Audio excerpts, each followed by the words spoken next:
Pastor and Mother, we are so excited about Founders Day that we decided to find members of Kingdom House Youth Ministry and of course the leaders and try to find out from them, what do they know about Pastor Boyd?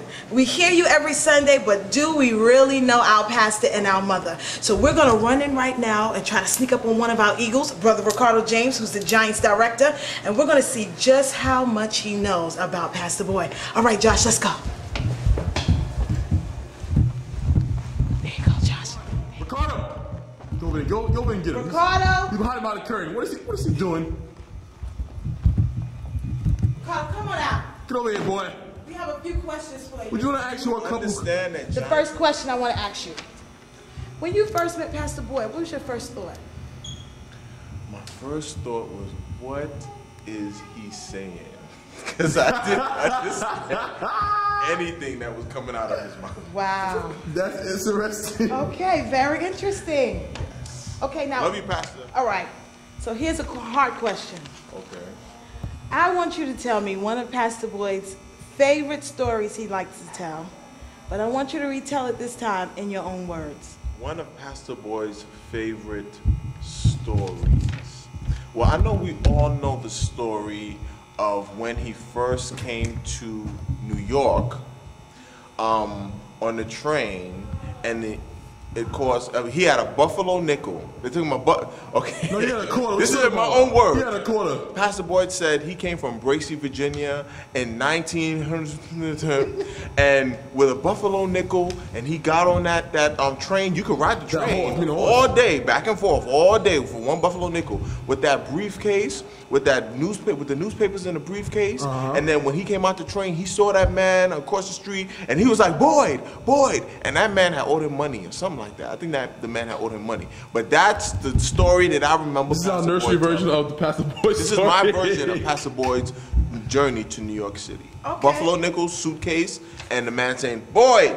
That's my version. Go and talk to Sadeo Comrie. She's another leader from the Giants Youth Ministry. Now we're going to run up on her and kind of get that information that we need. Ricardo did good, but she might be able to do better. Come on, Josh, let's go. There she goes. Sadeo. Hey, hey. Oh my gosh. Oh my God. How are you doing?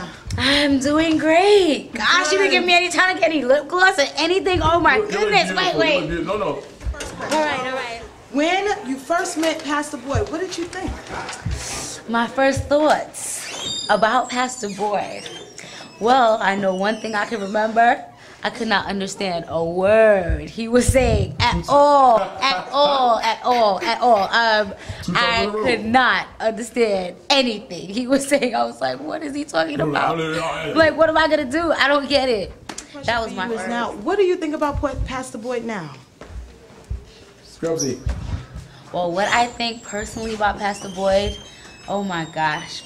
Like, I think about, like, different words. I think about someone who's loving, who's compassionate, who's, you know, very strong, who's very bold. Reason why I said that, like, the last shut-in we had in October, I was, like, you know, just sitting there watching Pastor, and, I mean, I gotta admit, I was tired. I had a long day at work. And I fell asleep a couple times. But every time I got up, he was literally like sitting up in his chair, looking around. He was like really seeking God. And I'm like, wow, this guy's like 80 years old. And, you know, here I am, you know, much younger than he is, but still at the same time. But, you know, he was really up because he really cared about the people. And he really cared about, you know, what God wanted to do in the people. And I'm like, you know, it wasn't just his own strength that really kept him going like that. It was literally, you know, his love for God, you know, and his love for the people. So I really do believe that Pastor Boyd is a compassionate, a very loving person, despite, you know, how he may seem on the outside. Yes, that's what I think about Pastor Boyd. Okay, if you could say something to Mother Boyd that would encourage her, what would it be?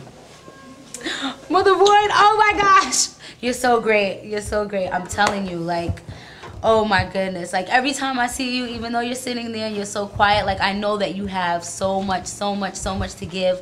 I know that you have so many jewels and so many things stored up inside of you, even to impart, you know, to younger women and, you know, people who just want to, you know, be a woman of God and, you know, to just do the things that are right in their life and to really please God. And I know that, you know, you as a person, you have that. You have what we need to help us to be who we need to be. But, you know, to encourage you, just want to let you know, You're not forgotten. You're not overlooked. We love you just as much as we love Pastor.